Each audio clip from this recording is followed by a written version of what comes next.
Buenos días, estimadas y estimados estudiantes. ¿Cómo me escuchan? Sí, doctor. Bien, Buen día, doctor. ¿Sí se le escucha?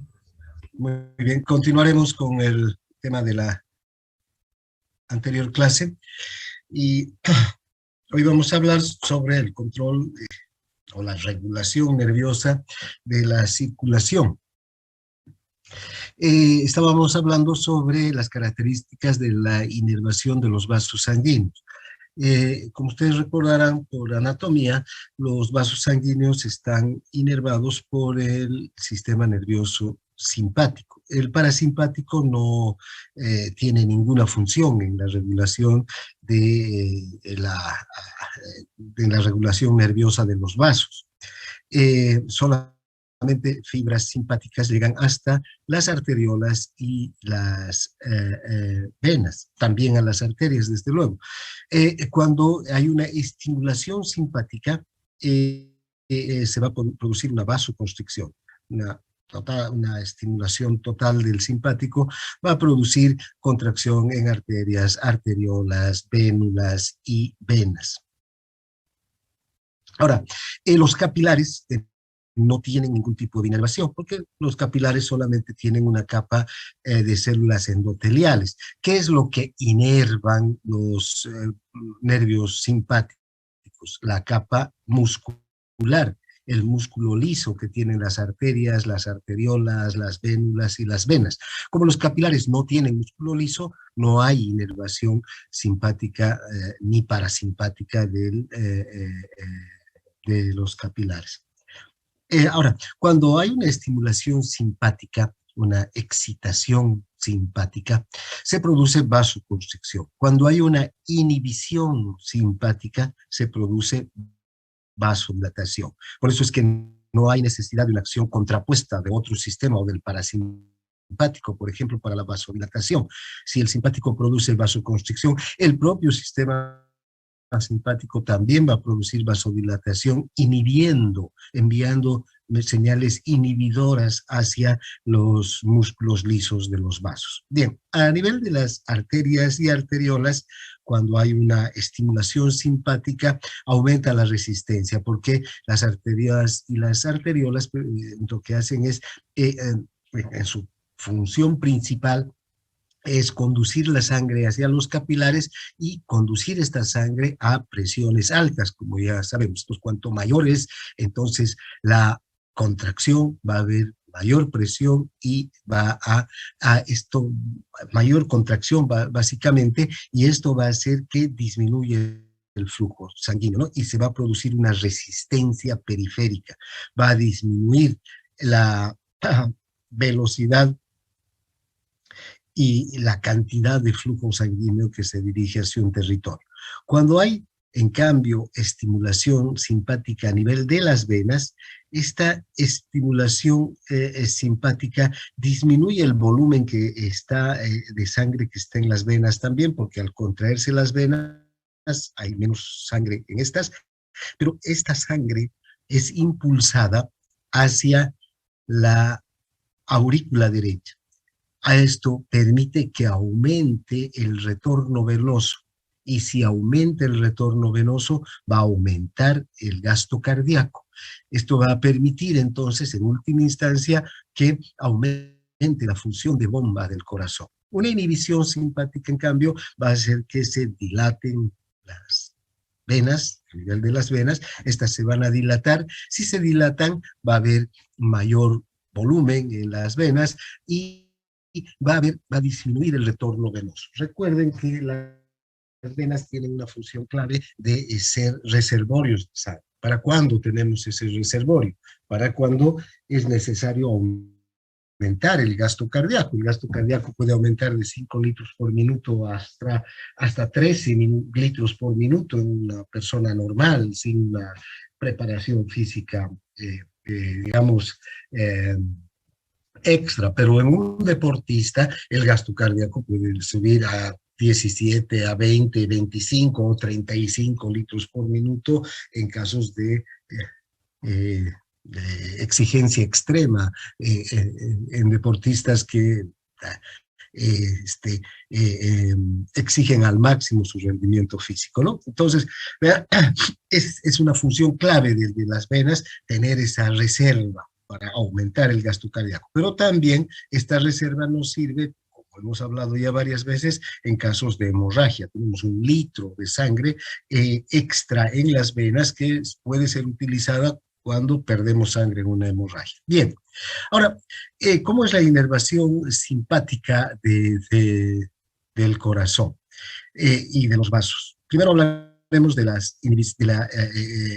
inervación simpática del corazón.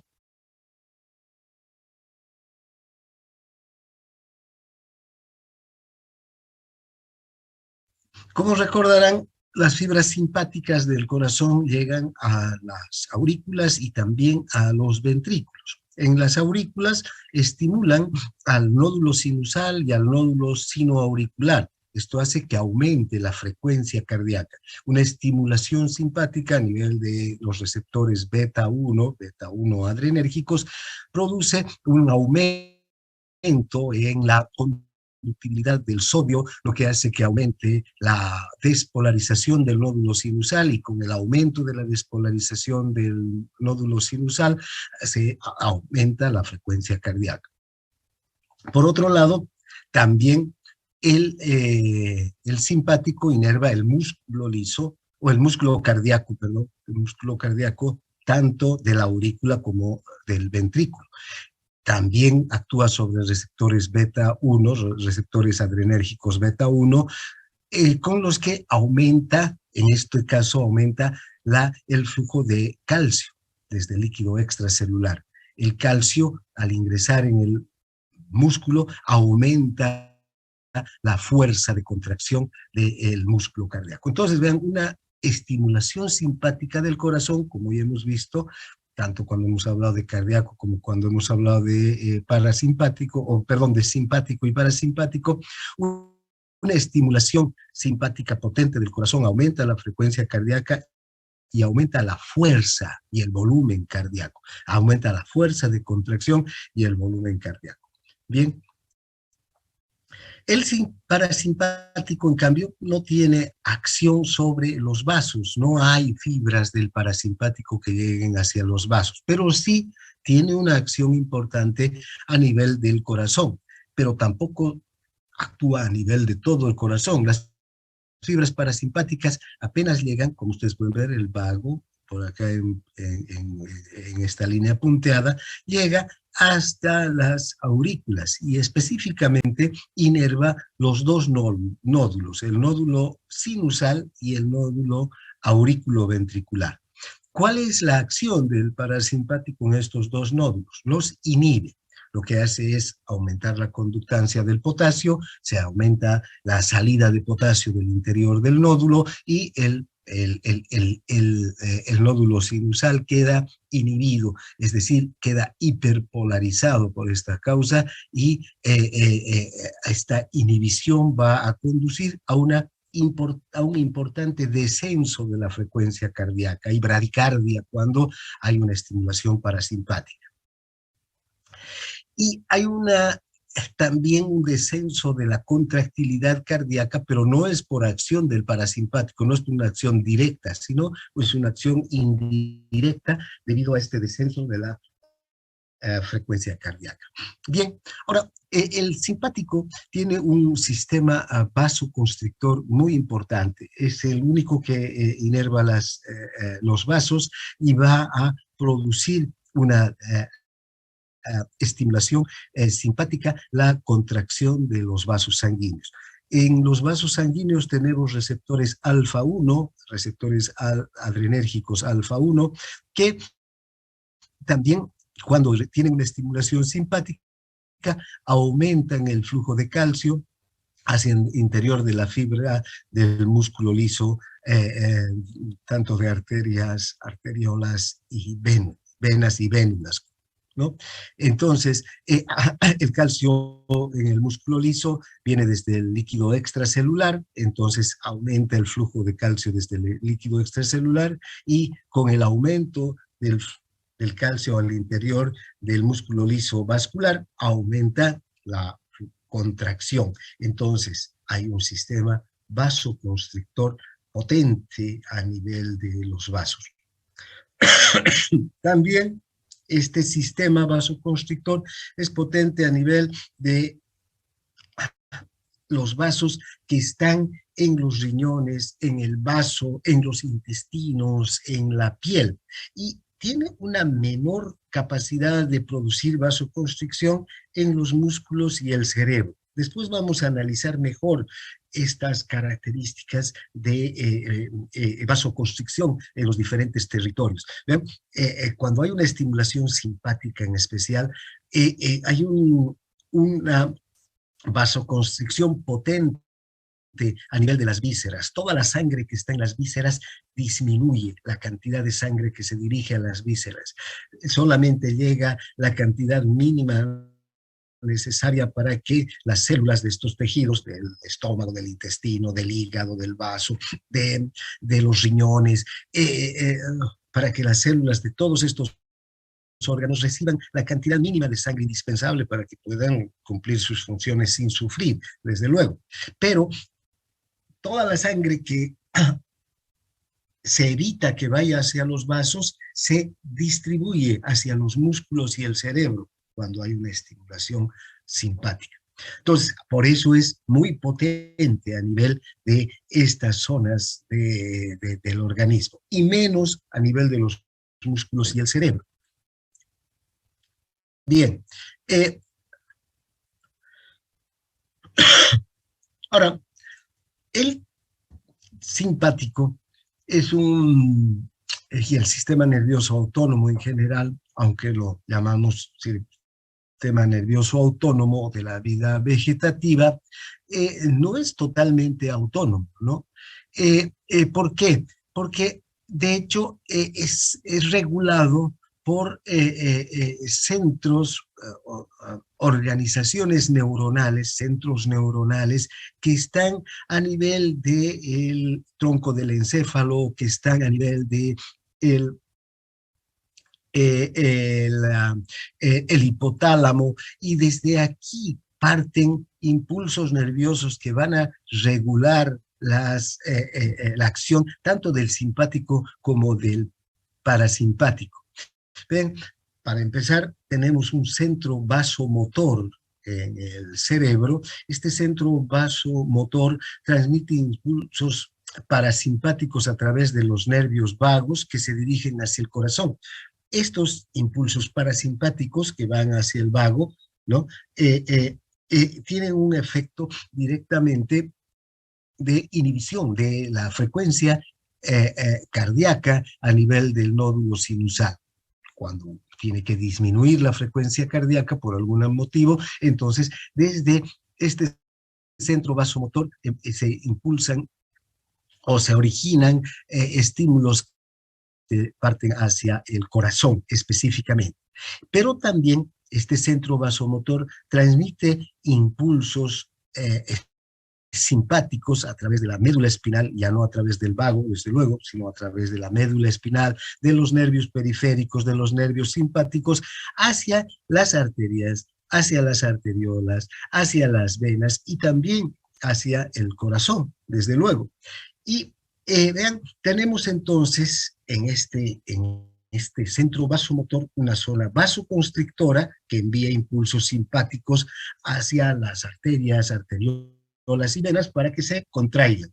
Tenemos una zona vasodilatadora, también desde estos mismos centros simpáticos, también transmiten impulsos simpáticos, pero ya no son impulsos simpáticos excitadores, sino son impulsos simpáticos inhibidores para que se produzca una vasodilatación. Y finalmente tenemos una zona sensitiva. ¿Ven? Si ustedes observan todo el centro vasomotor, está ubicado entre el bulbo raquídeo y la protuberancia anular. Ahora, este centro vasomotor, además, recibe impulsos desde zonas más altas del sistema nervioso, desde el hipotálamo e incluso desde la corteza cerebral, ¿no? Aunque no son impulsos que van a controlar directamente al sistema al centro vasomotor, son impulsos que los regulan, ¿no?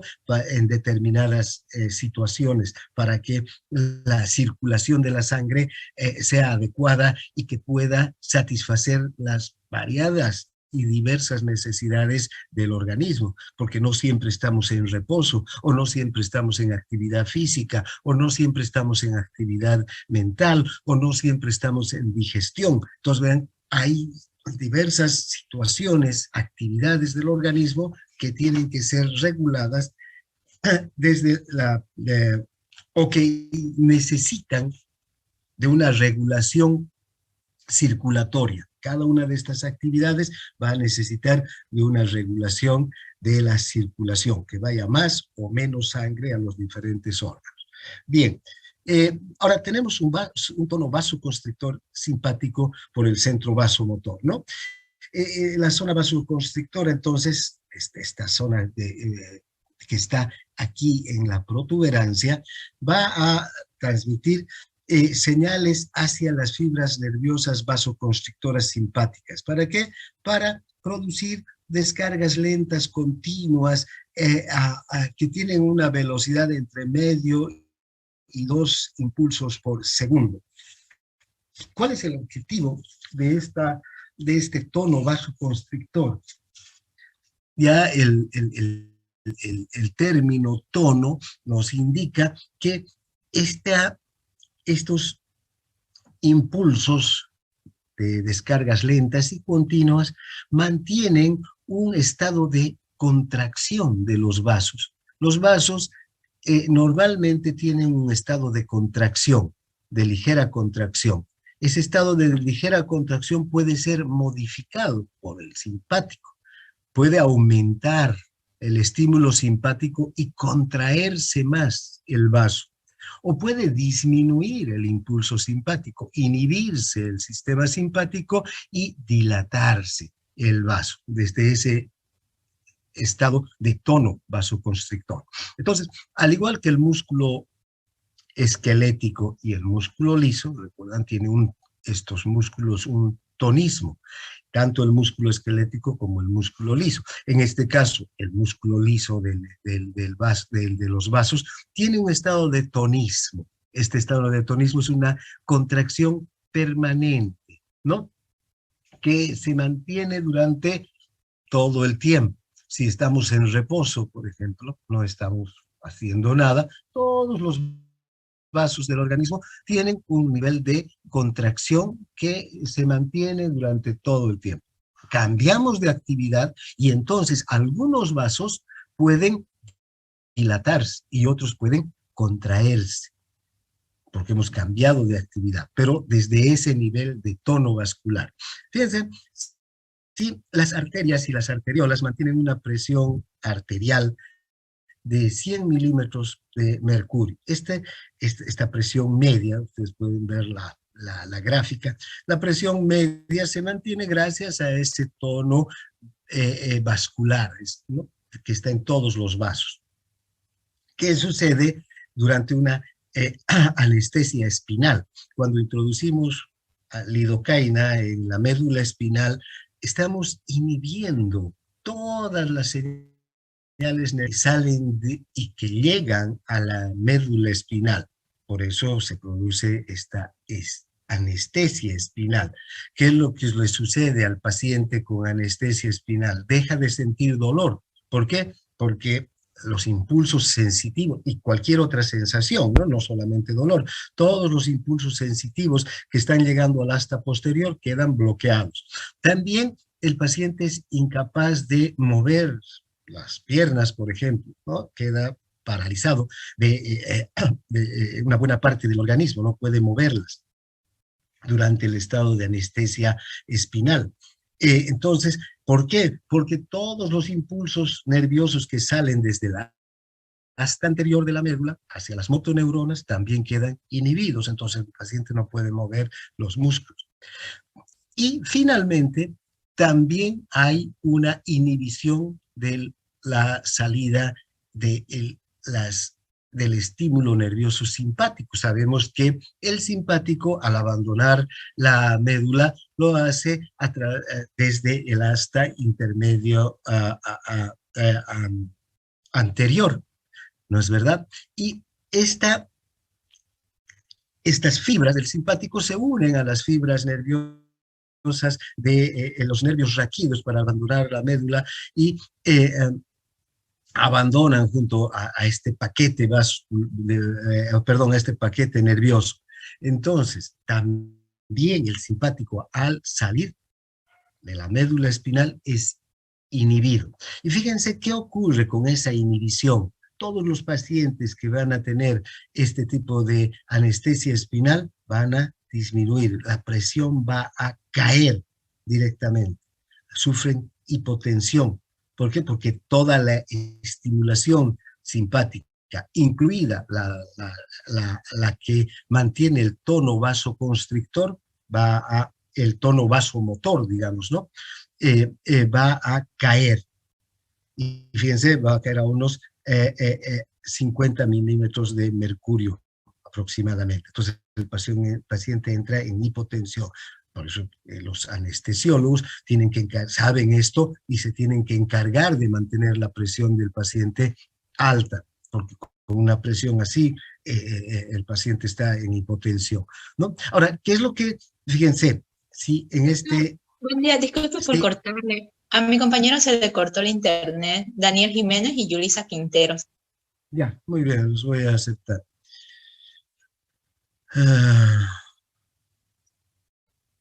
Daniel Jiménez, ya está. Bien, entonces, si ustedes observan en este experimento, si hacemos una anestesia espinal, la inhibición entonces de las señales nerviosas simpáticas que salen desde el asta intermedio lateral, ¿ven? Van a caer la presión arterial. Pero ¿qué sucede si a este individuo le ponemos una inyección, le administramos una ampolla de norepinefrina?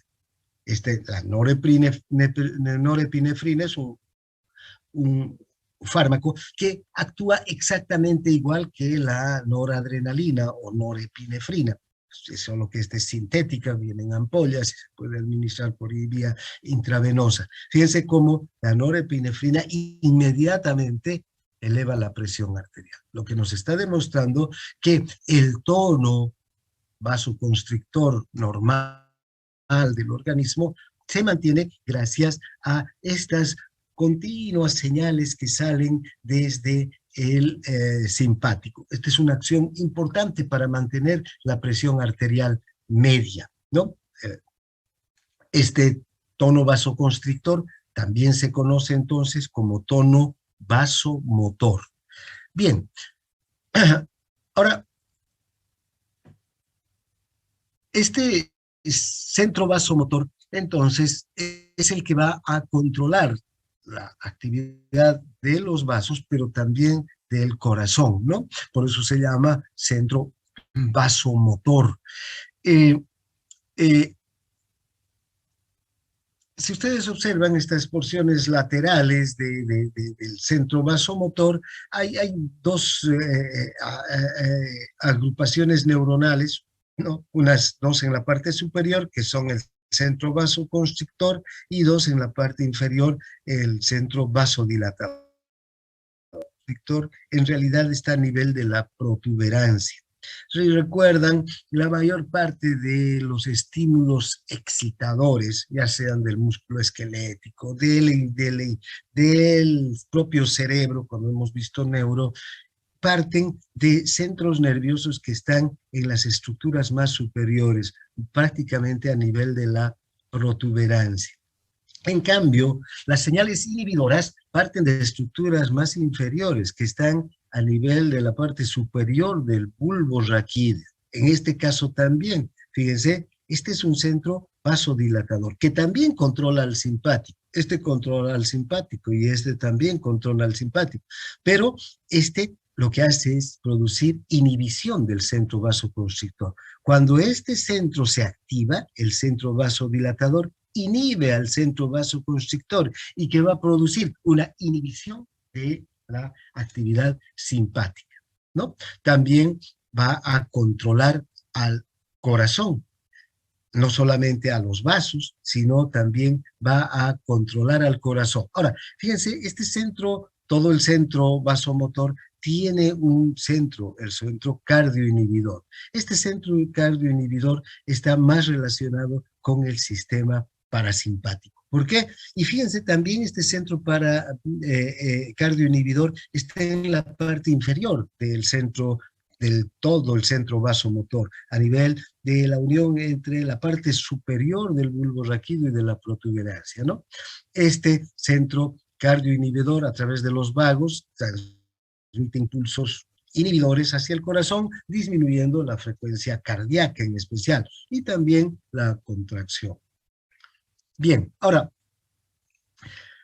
estos centros, como les decía hace un momento, no actúan solos, tampoco actúan independientemente de señales sensitivas que llegan desde otros centros que controlan a su vez al centro vasomotor. ¿Ven? El centro vasomotor va a estar bajo estímulos o bajo control directa del hipotálamo, ¿no? Que ejerce efectos tanto excitadores como inhibidores, y también de la corteza cerebral, en especial desde la zona motora de la corteza cerebral, que también envía, como ustedes pueden ver, señales excitadoras e inhibidoras para controlar al centro vasomotor. Entonces, ahora, el hipotálamo, como ustedes recordarán, es un centro que está a cargo del control de todas las, digamos, las actividades relacionadas con la vida vegetativa. Por ejemplo, si hace frío, si sentimos frío, porque está el ambiente demasiado helado, ¿no? Baja 8 grados, 9 grados la temperatura. Entonces, ¿qué ocurre? Inmediatamente esa temperatura desde los receptores periféricos que tenemos para la temperatura, recuerdan, terminaciones nerviosas libres que están en la piel, se envían señales hasta posterior de la médula. De aquí va a subir esta señal hasta el hipotálamo. Y en el hipotálamo va a haber centros también que van a controlar, van a recibir estas sensaciones de frío, ¿no? De temperatura fría. Entonces, el hipotálamo, este centro termorregulador que tiene el hipotálamo, va a actuar a través de dos vías para mantener la temperatura constante en el organismo. Necesitamos mantener 37 grados centígrados. ¿Qué hace el hipotálamo en ese momento? Por una parte, envía señales a este centro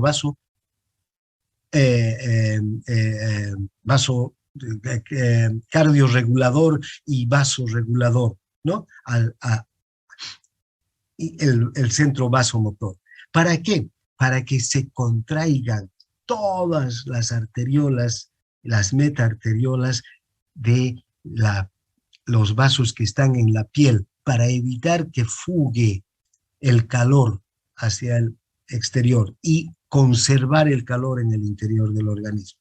Pero no solamente hace eso, sino que además activa toda una cantidad importante de hormonas que están directamente relacionadas con aumentar el metabolismo basal, con incrementar las reacciones bioquímicas, las reacciones metabólicas en el organismo, para que el organismo aumente su temperatura y regule la temperatura con el exterior, de tal suerte que siempre nuestro organismo tenga 37 grados centígrados, haga frío o haga calor. Si ocurre que hace calor, este centro va a producir una gran cantidad de también estímulos, el centro vasoregulador y cardiorregulador del hipotálamo, en este caso, enviar señales hacia el centro vasomotor para que se produzca vasodilatación.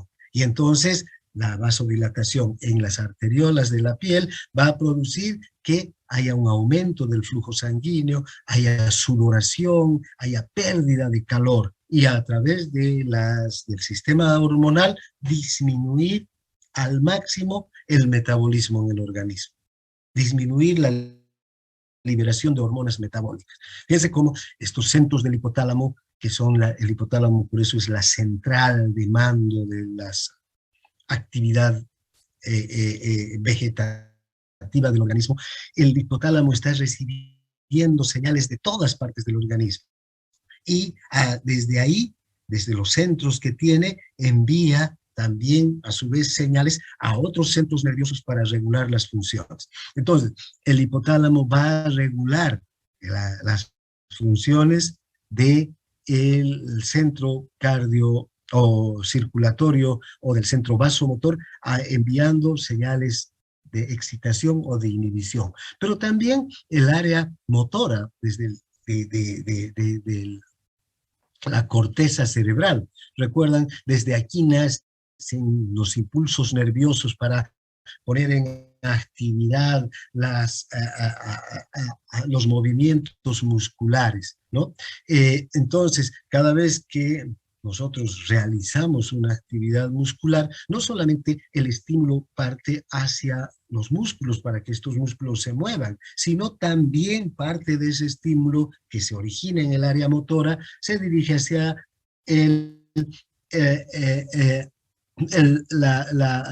sistema límbico y también hacia el área cardiocirculatoria para que desde aquí vayan impulsos nerviosos para aumentar el flujo sanguíneo hacia los músculos, si va hacia ciertos grupos musculares, si voy a correr hacia mis piernas, si voy a, qué sé yo, mover los brazos para activar, no sé, hacer ejercicio solo con los brazos, entonces aumentar el flujo sanguíneo hacia los brazos. Entonces, vean como ustedes pueden ver, mecanismos complejos, no es solo un mecanismo el que va a permitir que se regule el flujo sanguíneo hacia los diferentes órganos.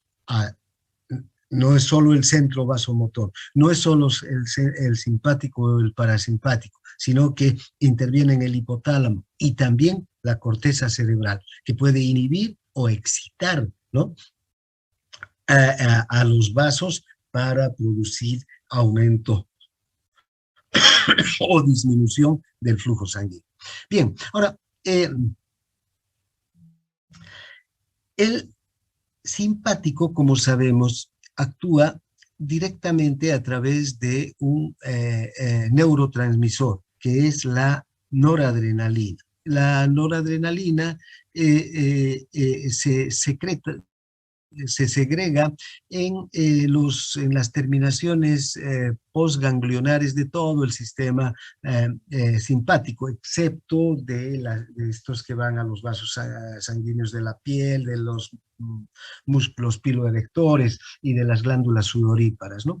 Pero la noradrenalina actúa directamente sobre receptores alfa-adrenérgicos del músculo liso, provocando vasoconstricción. De todo el resto del organismo, todos los vasos, excepto los vasos de la piel, van a ser activados, o sea, van a ser contraídos gracias a la acción de la noradrenalina.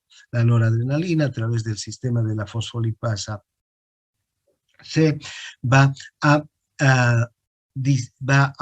producir vasoconstricción.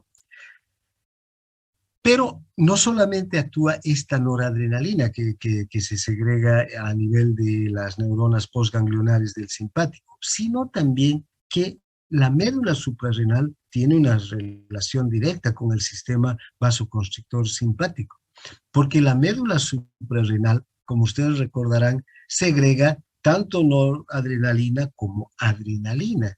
Y esta adrenalina y noradrenalina segregada por la médula suprarrenal no va directamente a los receptores alfa o beta adrenérgicos, sino que es vertida en la sangre circulante. Esta noradrenalina y adrenalina entonces circula por todo el organismo y produce una vasoconstricción generalizada, produce aumento de la fuerza de contracción del corazón, produce aumento de la frecuencia cardíaca. Cada vez que la médula suprarrenal entonces se activa y empieza a segregar mayor cantidad de adrenalina y noradrenalina, todo el sistema cardiocirculatorio se activa. Hay vasoconstricción en los vasos, hay aumento de la frecuencia cardíaca y aumento de la fuerza de contracción. Pero también hay que recordar que en algunos tejidos la noradrenalina produce vasodilatación, porque actúa sobre receptores beta 2.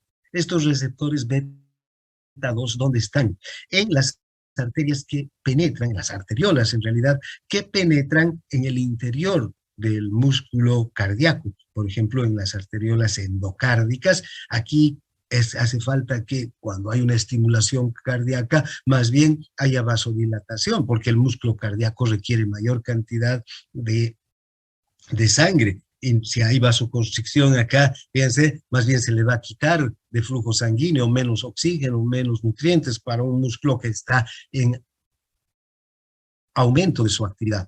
Lo mismo ocurre con el músculo liso o con el músculo esquelético. Cuando el músculo esquelético aumenta su actividad, como hemos visto, también hay unos receptores beta 2 a nivel de las arterias que penetran, las arterias intramurales. Estas arteriolas intramurales tienen estos receptores beta 2 que lo que hacen es producir vasodilatación. Excepto entonces en esas arteriolas, tanto a nivel del corazón como a nivel del músculo esquelético, la adrenalina y la noradrenalina lo que hacen es producir vasoconstricción. Además, en el corazón producen aumento de la fuerza de contracción y aumento de la frecuencia cardíaca. Ahora, hay una función importante del sistema nervioso en el control rápido de la presión arterial. Así como el organismo necesita aumentar el flujo sanguíneo de manera inmediata, si nosotros empezamos a correr, nuestros músculos necesitan más sangre, más oxígeno, más nutrientes, entonces aumenta el flujo sanguíneo. También,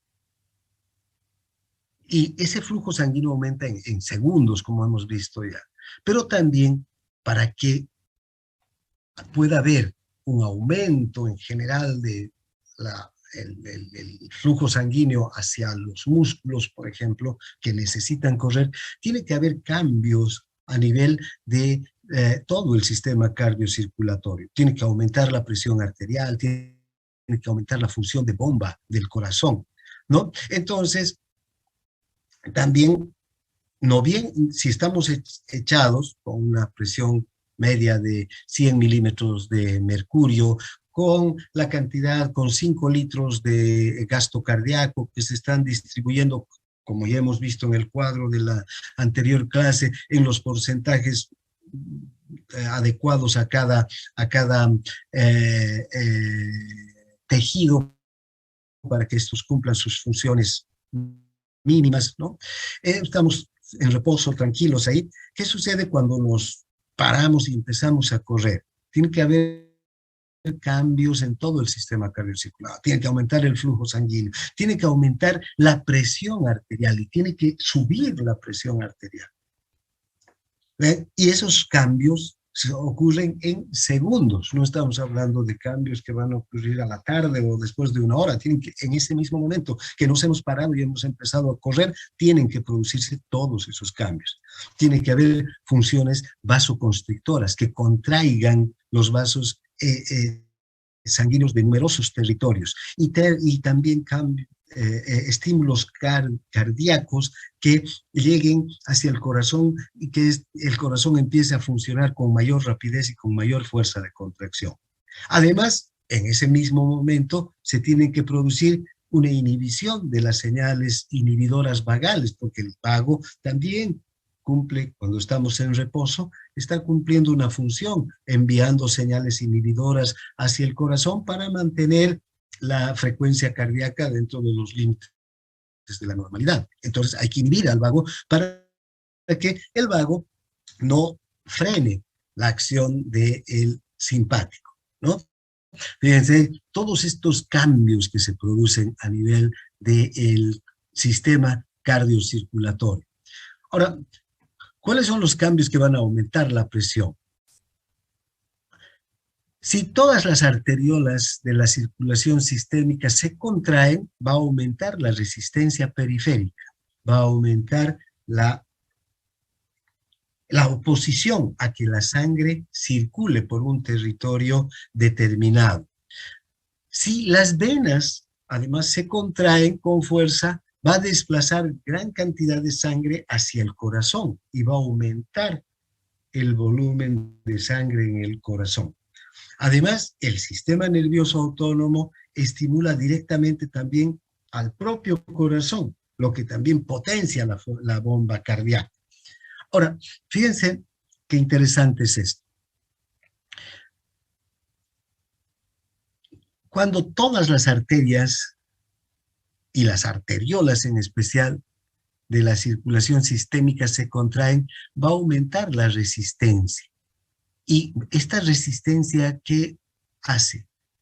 Lo que provoca es que disminuya el flujo sanguíneo, porque es una resistencia a la circulación. Esta resistencia no es a ninguna otra cosa más que a la circulación. Cuando un vaso tiene este diámetro, va a tener la resistencia de 1, pero si tiene este diámetro, va a tener este diámetro, vean, la mitad, va a tener una resistencia de 2. ¿No es verdad? Va a aumentar la resistencia, va a dificultar el retorno. Eso ocurre en las arteriolas. Ahora, en cambio, en las venas, estas venas que tenían un diámetro determinado, ¿no? Y que contienen un volumen de sangre, se van a contraer, y al contraerse van a tener necesariamente que disminuir el volumen de sangre que contienen. ¿Y hacia dónde va a ir esa sangre? Esa sangre va a ir hacia la aurícula derecha y va a aumentar entonces el volumen de retorno venoso. Toda la sangre que llega a la aurícula derecha aumenta el retorno venoso. Ahora, esta cantidad de sangre que llega a la aurícula derecha es aceptada por la aurícula derecha se contrae y luego va a pasar hacia el ventrículo derecho. También el ventrículo derecho va a aceptar esta cantidad de sangre dentro de los límites fisiológicos. Recuerdan, está el mecanismo de Frank-Starling, que el ventrículo derecho se va a distender más y va a, además, contraerse con más fuerza para poder impulsar esa sangre. Eso es el mecanismo intrínseco del corazón. Pero aquí el simpático juega un papel clave, porque aumenta la frecuencia cardíaca y aumenta la fuerza de contracción. Entonces, contribuye a aumentar en mayor medida todavía la respuesta del corazón al aumento del retorno venoso. Entonces, le permite al corazón poder bombear toda la sangre que está llegando desde las venas hacia las arterias. Bien, esta respuesta que acabamos de ver es inmediata casi. Prácticamente en segundos el sistema simpático se activa. ¿Verdad? La estimulación del simpático puede aumentar hasta 2 veces de lo normal la presión arterial en un tiempo de 5 a 10 segundos. Esto hace que inmediatamente reaccionemos a un estímulo. No sé si recuerdan cuando hablamos del sistema autónomo y del sistema simpático y parasimpático, había un sube y baja, ¿no? En el que en la parte baja del sube y baja hay un individuo durmiendo y en la otra figura ya el sub y baja está en la parte alta, pero el individuo despierto, asustado, porque hay una serpiente. Fíjense, eso es lo que nos ocurre. Estamos durmiendo felices, echados en nuestra, no sé, en el suelo, en la cama, en una hamaca, y aparece una serpiente. No nos quedamos tranquilos contemplándola como si fuera un pajarito, un ruiseñor. Nos ponemos en tensión, tratamos de escapar, de defendernos, porque sabemos que es una amenaza con a nuestra vida. Y fíjense, es una respuesta inmediata.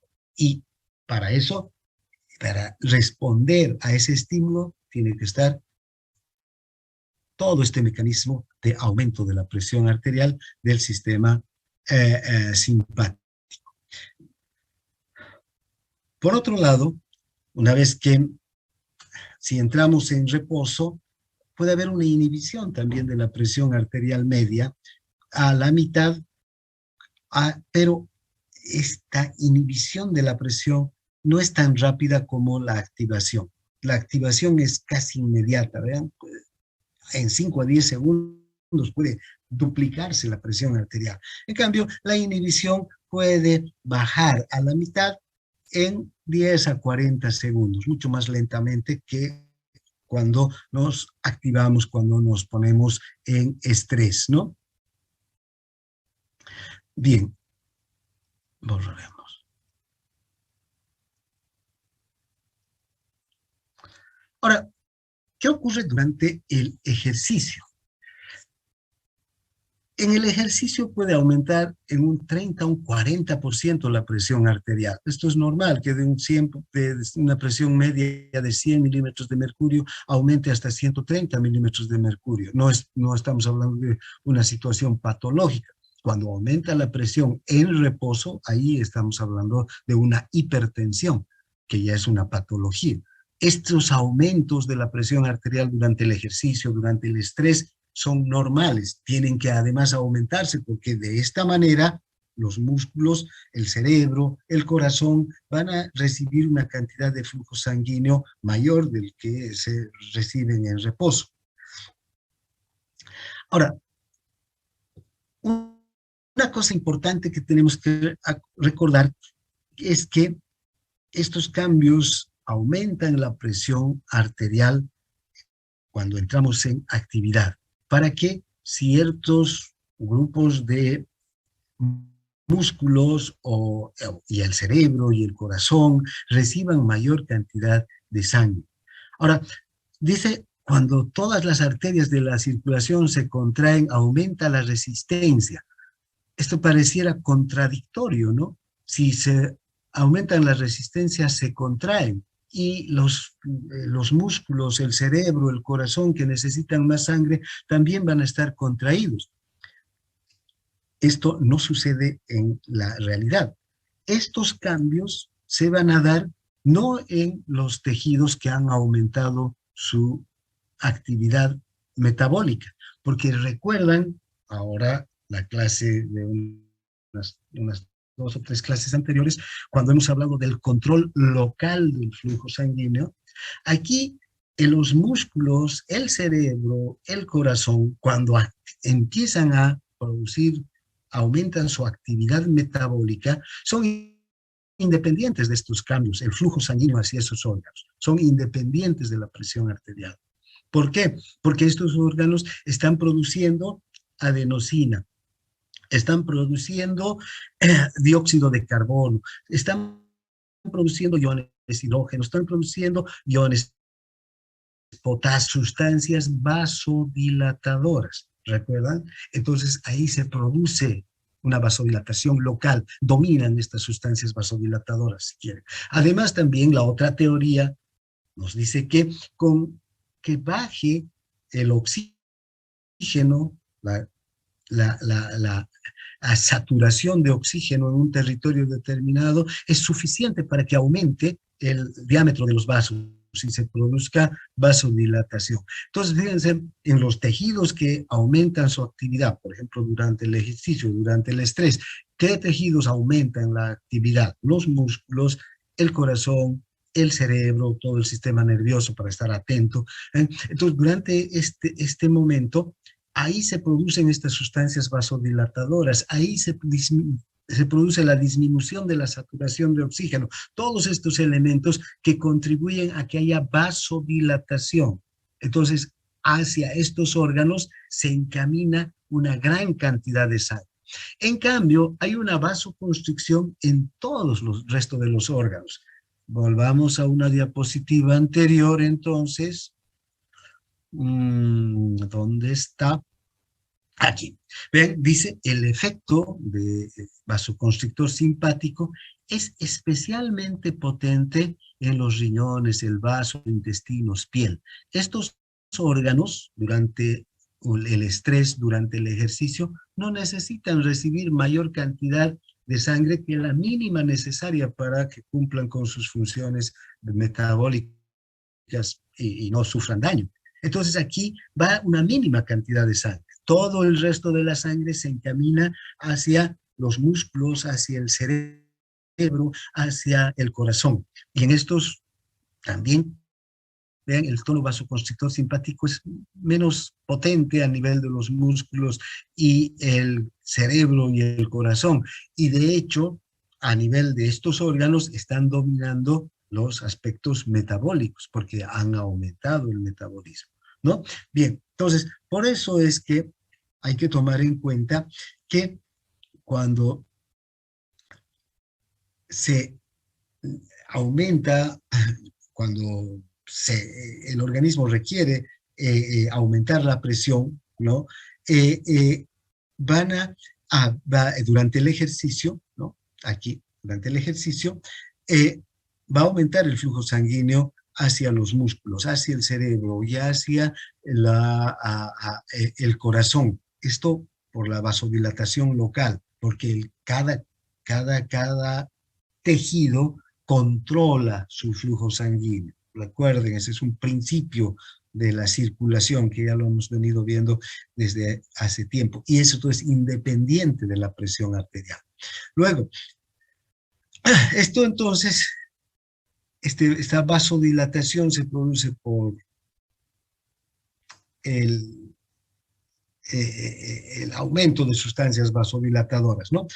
Pero además, vean, hay una elevación simultánea de la presión que va a también actuar sobre estos órganos, sobre estos vasos, ¿no? Que están en los músculos y en el cerebro y en el corazón, aunque no van a producir vasoconstricción, pero sí va a aumentar la presión. Entonces, todas estas dos fuerzas combinadas, la vasodilatación, que va a aumentar el flujo, si aumenta el flujo, aumenta la presión. Con el solo aumento del volumen ya sabemos que aumenta la presión.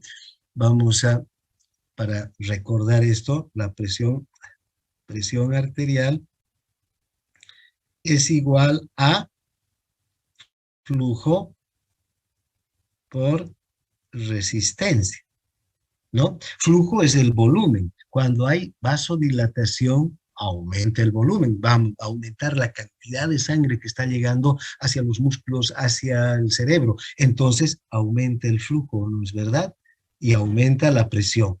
Pero además, el estímulo simpático también se da en estos vasos, aunque estén vasodilatados debido al incremento del metabolismo, también van a recibir estímulos simpáticos que van a aumentar la resistencia. Entonces, fíjense, por las dos vías, por el volumen, debido a la vasodilatación, y por la propia estimulación simpática, por la resistencia, va a aumentar la presión arterial durante el ejercicio. No sé si les queda claro esto. Esto es importante que comprendan qué es lo que ocurre a nivel de estos vasos que llegan a los órganos que más requieren durante el ejercicio. ¿Y por qué aumenta la presión?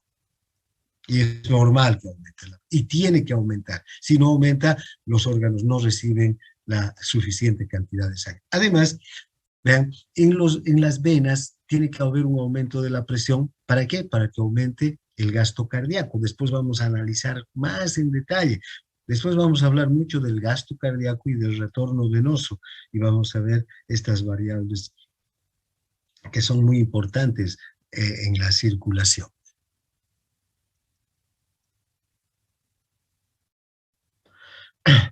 Bien, ahora, otros tipos de estrés también producen el incremento de la presión. Fíjense, cuando estamos sometidos a una emoción intensa, no sé, una emoción psicológica puede ser, ¿no? El miedo, por ejemplo, hace que la presión puede aumentar al doble de lo normal en segundos. ¿Para qué aumenta la presión arterial hasta el doble de lo normal cuando tenemos miedo? Cuando tenemos miedo es porque hay un estímulo que nosotros consideramos como peligroso, que pone en riesgo nuestra integridad, nuestra vida, ¿no? Que puede producirnos daño. Entonces, todo nuestro organismo reacciona ante ese estímulo. A eso se conoce como reacción de alarma, ¿no? Y aumenta la presión arterial para que se aporte sangre de manera inmediata a cualquiera o a todos los músculos que requiera nuestro organismo para poder responder a ese estímulo que nos ha hecho entrar en alarma. Una respuesta a ese estímulo puede ser huir, escapar del lugar del estímulo que nos produce miedo, u otro puede ser enfrentar finalmente al estímulo que nos produce miedo. Pero vean, nuestro organismo tiene que estar directamente preparado para poder dar una respuesta al estímulo, ya sea huir o enfrentar al estímulo. Ahora,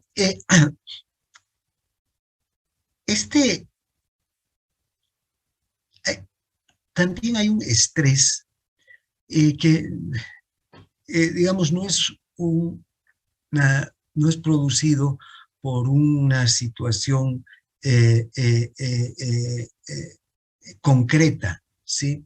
O sí, concreta también, pero no es una situación momentánea, no es que estamos caminando por la calle y vemos que alguien nos quiere asaltar y entonces entramos en estrés y aumenta nuestra presión para escapar o defendernos, gritar, pedir auxilio, no sé, sino que son estrés producidos generalmente por el trabajo, por situaciones emocionales, por situaciones de responsabilidades, ¿no? Y hay personas que tienen también por el tipo de personalidad o que tienen, suelen vivir con un estrés permanente. Fíjense, esta presión, este tipo de estrés, ¿ya? Puede llevar a un aumento de la presión arterial sostenido en el tiempo y a una hipertensión arterial, y a una patología. Porque este aumento de la presión que estamos estudiando en este momento es frente a respuestas a estímulos, ya sea que tengo que correr, competir, dar examen, subir gradas, bajar gradas, qué sé yo, vean, defenderme, escapar, jugar un partido de fútbol o de básquet, o correr una competencia, bailar, no sé, lo que ustedes quieran, una actividad concreta es el estímulo. Entonces, descargamos el flujo sanguíneo hacia los músculos que requieren para esa actividad, ¿no? Entonces no hay problema. Pero durante estos estrés que el individuo está tenso, está en un estado de alarma durante días, semanas, meses, la presión tiende a subir y a convertirse en una patología, ¿no? Entonces, ¿por qué? Porque estas personas no descargan el flujo sanguíneo, esta preparación del sistema nervioso, perdón, más bien esta preparación del sistema cardiovascular no lo utilizan para nada, siguen ahí tensos, contraídos, preocupados, ¿no? Y la frecuencia cardíaca aumenta, la fuerza de contracción aumenta, aumenta el volumen, el gasto cardíaco, y aumenta a su vez la vasoconstricción. Entonces, y no hay una salida al problema. A este tipo de personas que tienen estrés, por ejemplo, causado por este tipo de estímulos, se les recomienda que puedan hacer ejercicio, que vayan al gimnasio, que salgan a trotar, que de alguna manera puedan utilizar o descargar, ¿no? Este estrés, este estímulo acumulado en una actividad física, ¿no? Donde se redistribuya la circulación. Bien, ahora, ¿cuáles son los mecanismos reflejos que permiten mantener la presión arterial normal? Ahora, hay varios mecanismos que nos permiten mantener la presión arterial de manera normal. Estos mecanismos son reflejos, son inconscientes, nosotros no los controlamos, nuestro sistema nervioso no los controla, están controlados por el hipotálamo, por el sistema nervioso autónomo, sobre el que no tenemos voluntad, ¿no? No es como el sistema nervioso central, que decimos que quiero mover mi mano de aquí a allá, o quiero caminar, o quiero saltar, puedo hacerlo si tengo las condiciones, ¿verdad? En cambio, estos otros los controla el sistema nervioso autónomo. Nosotros no tenemos cómo controlar al autónomo. Entonces, estos mecanismos, estemos nosotros durmiendo, caminando, en el cine, estudiando, están funcionando de manera que mantienen la presión arterial siempre en valores normales. Por eso se basan en mecanismos reflejos de retroalimentación negativa. Si sube la presión, hay un mecanismo, por cualquier motivo puede intentar subir la presión, hay un mecanismo reflejo que se pone en marcha y disminuye inmediatamente la presión para que ésta siga en valores normales.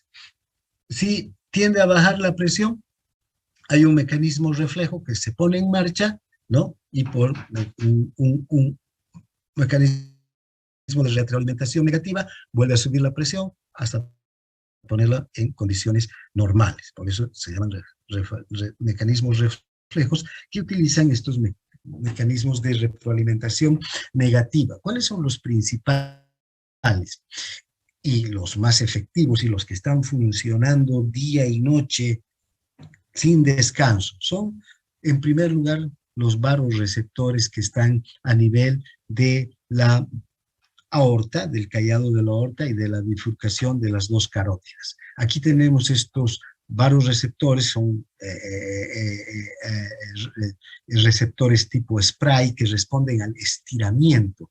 Vean, si aumenta el volumen, por ejemplo, aumenta la presión, ¿no? Y estos receptores se estiran. Si disminuye el volumen, disminuye la presión y estos receptores disminuyen en su estiramiento. Entonces, por eso son receptores de estiramiento. La presión, el aumento de la presión estira los receptores. Y desde estos receptores se envían señales nerviosas, fíjense, desde los receptores carotídeos a través de los nervios de Hering y del glosofaringeo hacia el centro cardio regulador. Y desde la aorta, a través del vago, también hacia el centro cardiorregulador. Y desde ahí vuelven señales que van a regular la presión arterial. Pueden subir o bajar la presión arterial. Pueden volver señales, de hecho vuelven señales a través del simpático. Si tiene que subir la presión arterial, señales vasoconstrictoras vendrán para subir la presión arterial. Si tienen que disminuir la presión arterial, volverá también a través del simpático. Si no, van a venir, lo que va a pasar son señales inhibidoras, vasodilatadoras para disminuir la presión arterial. Pero no solamente van a volver hacia los vasos esas señales, sino también van a dirigirse hacia el corazón. ¿Para qué? Para disminuir la frecuencia cardíaca, para disminuir la fuerza de contracción, o para aumentar la frecuencia cardíaca, o para disminuir la fuerza de contracción, ¿no? Entonces, estos vasoreceptores son claves para regular la presión arterial.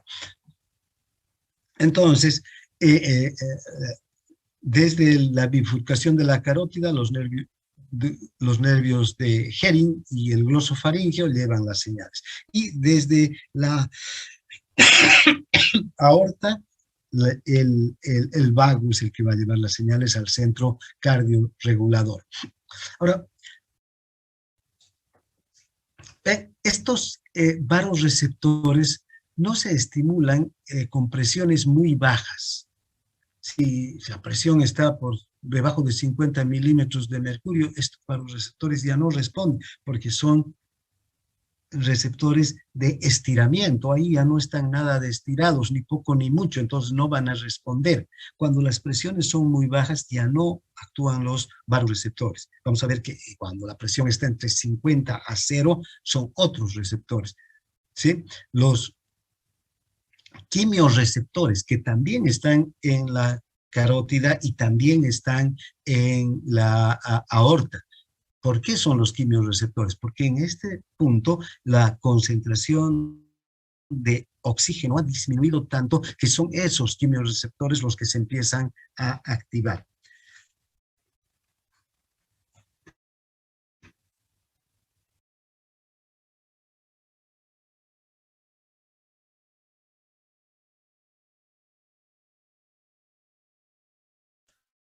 Ahora, entre 50 y 100 milímetros de mercurio, estos receptores funcionan, ¿no? Y responden a cambios de la presión. Si baja la presión por debajo de 50, de 100 milímetros a 80, a 60, a 70, van a responder los varoreceptores enviando señales hacia el centro cardiocirculatorio.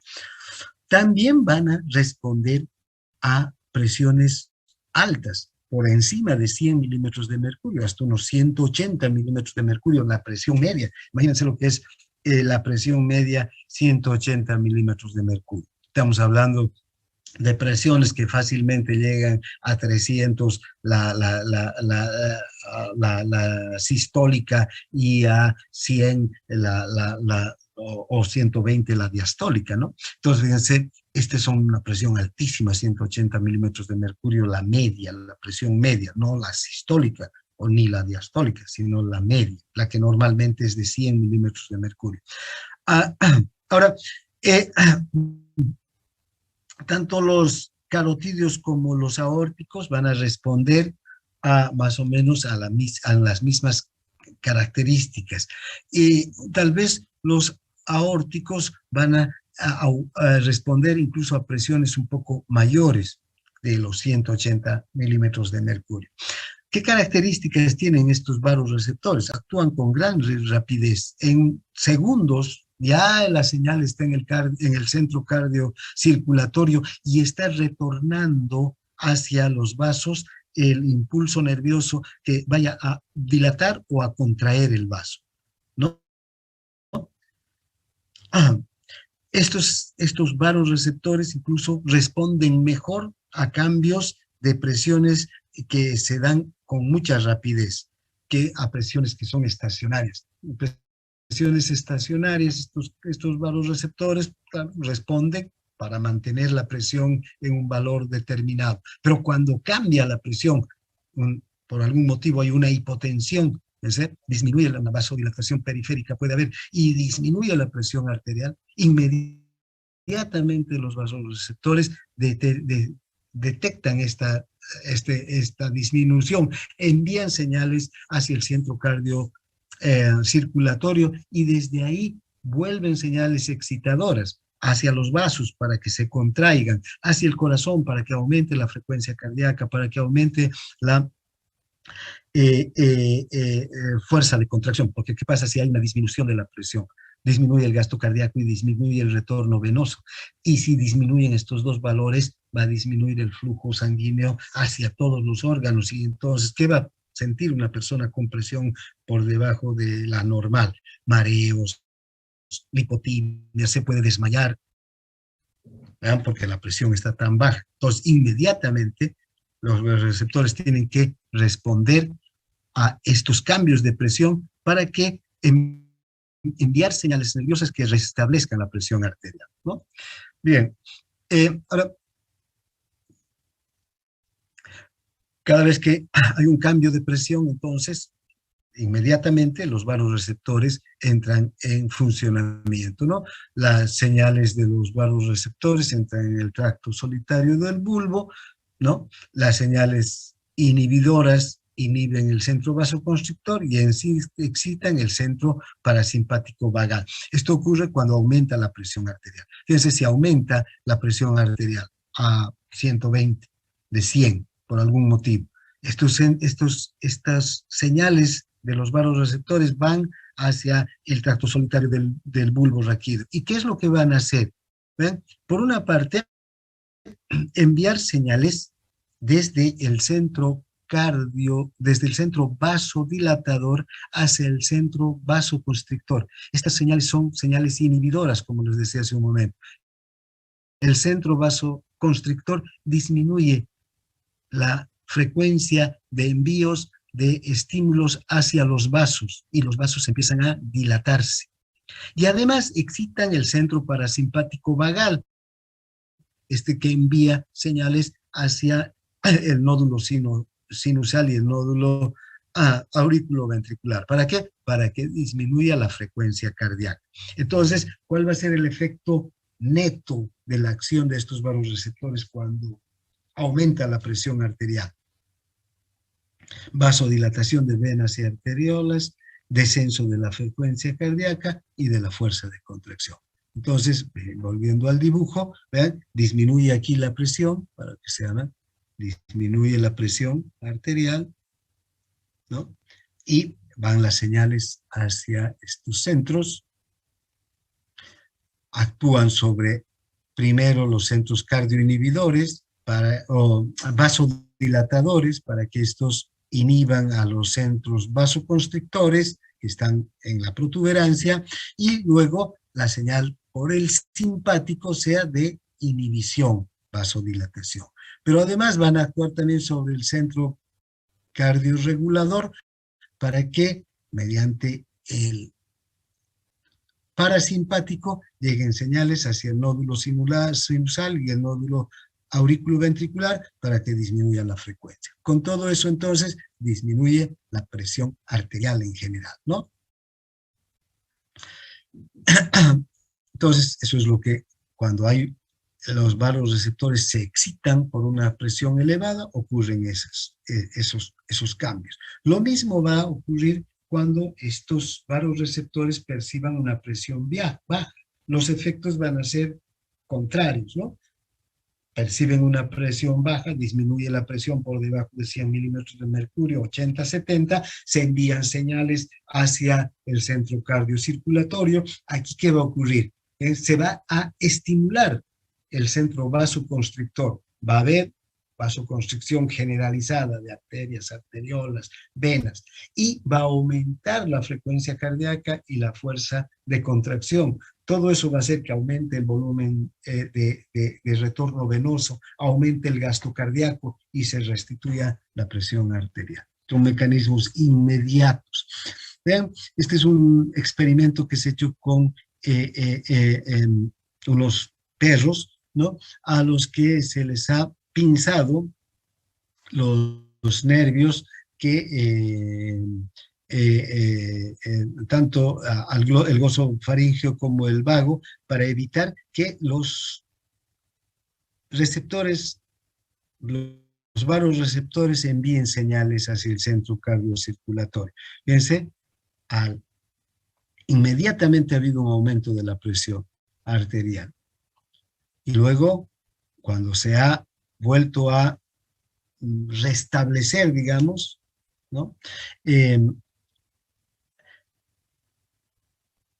este caso, se ha pinzado a las carótidas, ¿no? Para que no pase la sangre a través de las carótidas. Ha bajado el flujo sanguíneo. Pero fíjense, la respuesta inmediata ha sido, porque los receptores han detectado la disminución del flujo, la respuesta ha sido un aumento notorio de la presión. Se libera el flujo sanguíneo carotídeo y nuevamente la presión baja a niveles normales, demostrándose entonces la importancia de estos receptores los varorreceptores en el control de la presión. Estos, nuestros receptores, entonces tienen una función cotidiana. Estos no se activan solo cuando hay una presión alta, una presión baja. De hecho, vean, el rango de activación de estos receptores va desde 180 milímetros de mercurio hasta 50 milímetros de mercurio. Pero, ¿qué es lo que hacen estos receptores? Nos mantienen con una presión dentro de lo que diríamos los límites de la normalidad, ¿no? 90, 110. Las actividades del día nos obligan a que sube y baje la presión arterial, ¿no? Pero esta presión arterial no tiene cambios bruscos ni tan intensos, ¿no? Entonces, ¿qué les digo? Estamos tranquilos, no hay mayor problema, reposando, ustedes reciben un mensaje en el teléfono y les dicen que han publicado las notas de una materia que es importante para ustedes. En ese momento entran en estrés y sube la presión. Pero estos varorreceptores perciben y ese instante la vuelven a mantener en valores normales con estos mecanismos de retroalimentación.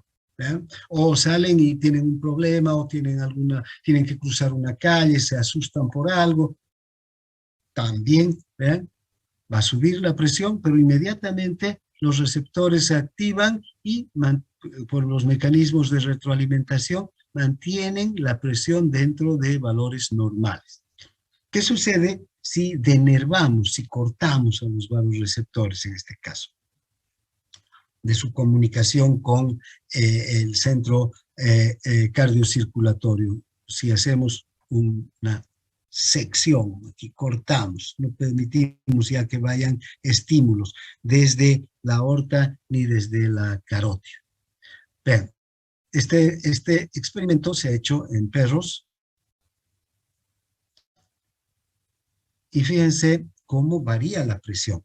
Si este es volviendo a la primera gráfica, si este es un perro normal, el perro está durmiendo, tocan la puerta, el perro se activa, vean, ladra tal vez, pero la presión se mantiene dentro de valores normales, ¿no? Luego se echa a dormir, baja un poco la presión, pero inmediatamente vuelve a valores normales. Entonces siempre se mantiene dentro de un rango de valores normales.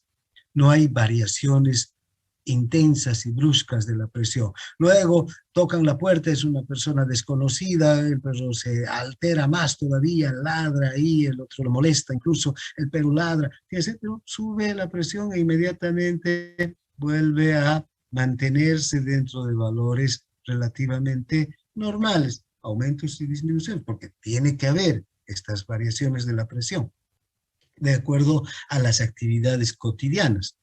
Ahora vean aquí abajo, si está denervado, si están cortados los varorreceptores, no se comunican con el centro cardíaco. Fíjense cómo el perro está durmiendo y la presión puede bajar hasta 30 milímetros de mercurio. Tocan en la puerta y puede subir hasta cerca de 180. Luego bajar otra vez hasta 20 milímetros de mercurio porque se echa el perro y se tranquiliza. Y luego viene alguien y toca la puerta y le molesta, puede subir la presión hasta 200 milímetros porque no hay este mecanismo amortiguador, regulador, que en segundos pone a la presión mediante mecanismo de retroalimentación negativa en sus valores normales, ¿no? Aquí podemos ver también el mismo ejemplo, pero en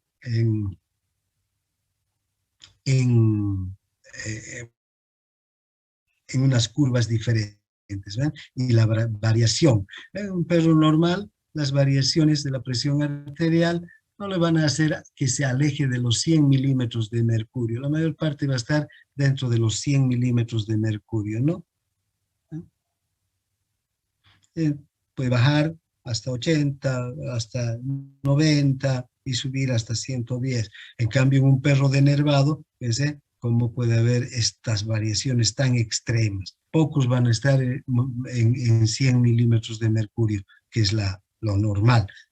¿Ven? Más bien van a haber ocurrencia de situaciones que van a poner a la presión en límites realmente lejanos, ¿no? De los 100 milímetros, menos de 50, más de 180, cerca de 200 milímetros de mercurio. Entonces, los varoreceptores tienen esa función.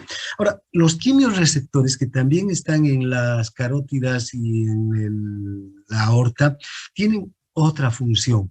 Estos perciben la ausencia de oxígeno, el exceso de dióxido de carbono, el exceso de iones hidrógeno. Entonces, cuando ocurre este incremento primero de incremento de dióxido de carbono y de iones hidrógeno y este descenso de oxígeno, cuando la presión está tan baja que realmente el gasto cardíaco ha caído a 2, 3 litros por minuto, entonces está circulando la sangre en poca cantidad y entonces empieza a desaparecer el dióxido de carbono de la sangre arterial, empieza a aumentar la concentración de hidrógeno y de carbono. Entonces, estos mismos estos quimiorreceptores que también están en los cuerpos carotídeos y en los aórticos, en el mismo lugar, van a detectar estos cambios. Estos ya son quimiorreceptores, porque detectan cambios químicos de la sangre y envían por los mismos nervios, por el nervio de Hering y luego el glosofaringio y luego los nervios vagos, hacia el centro vasomotor. Si la presión cae tan bajo, vean, hasta niveles críticos por debajo de 50 milímetros de mercurio, cuando ya la sangre se está saturando de dióxido de carbono y perdiendo oxígeno, entonces se activan estos y lo que hacen es enviar señales a través primero se activa el centro, se activa el quimiorreceptor, envía señales a través de los nervios de Hering y del glosofaringio hacia el centro cardiocirculatorio y desde aquí vuelven señales excitadoras potentes hacia los vasos para que se contraigan y hacia el corazón para que aumente la frecuencia cardíaca y la fuerza de contracción. Así se regula nuevamente el gasto cardíaco, se aumenta desde luego la presión arterial y se regula el gasto cardíaco, ¿no? Y la presión arterial vuelve a su normalidad. Hay otros reflejos también en otros lugares que van a ayudar a regular la presión. Uno de estos son los reflejos auriculares que están en las aurículas y otros son los pulmonares que están en las arterias pulmonares. No solamente entonces la carótida o la aorta tienen mecanismos reflejos para regular, sino, vean, la aurícula derecha también, cuando llega a mayor cantidad de sangre o menor cantidad de sangre a la aurícula derecha, también tienen receptores de estiramiento. Si llega a mayor cantidad, se estiran más estos receptores. Si llega a menos cantidad, se estiran menos. Y estos receptores lo que hacen es enviar señales también hacia los centros cardiocirculatorios para que se produzcan respuestas a los cambios del volumen de sangre, ¿no? Estos son receptores de baja presión, porque recuerden, la aurícula derecha trabaja con presiones muy bajas y la arteria pulmonar también tiene presiones que, de hecho, la presión media en la arteria pulmonar es de 16 milímetros de mercurio. Entonces, son presiones muy bajas. Entonces, tenemos el reflejo de volumen y el que parten desde tanto la aurícula derecha como de la arteria pulmonar, ¿no? Este reflejo de volumen, el reflejo auricular, es un reflejo interesante porque activa los riñones, además, no solamente hace que se produzca un mayor aumento de la vasoconstricción, sino fíjense que este reflejo que se produce en la aurícula va a llegar primero hacia el hipotálamo. En el hipotálamo va a haber un estímulo que va a hacer que aumente, o que, perdón, disminuya la secreción de hormona antidiurética y además se libera otro péptido en la aurícula, el péptido natriurético auricular. ¿Qué es lo que hacen estas dos sustancias, ¿no? La hormona antidiurética es la que va a regular la eliminación de orina a nivel del riñón, ¿no? Si aumenta la hormona antidiurética, disminuye la cantidad de orina que eliminamos. Y si disminuye la cantidad de orina que eliminamos, aumenta la reabsorción de agua y sodio. Y si aumenta la reabsorción de agua y sodio, aumenta el volumen sanguíneo. Por otro, este péptido natriurético auricular se dirige hacia el riñón y lo que produce es aumentar la liberación de orina, por eso se llama de sodio en primer lugar, natriurético. Y detrás del sodio, ¿quién va? El agua. Entonces, estos dos mecanismos van a regular si aumenta o disminuye el volumen en la aurícula, el volumen de sangre que llega a la aurícula. Estos dos mecanismos van a regular el volumen sanguíneo, ¿no? Normalizan el volumen de sangre y controlan indirectamente la presión. El reflejo de Van Bridge también actúa a nivel de la aurícula y esto ayuda a regular la frecuencia cardíaca. Cuando aumenta el volumen que llega a la aurícula, este reflejo de Van Bridge lo que hace es que aumente la frecuencia cardíaca, puede aumentar hasta un 15%.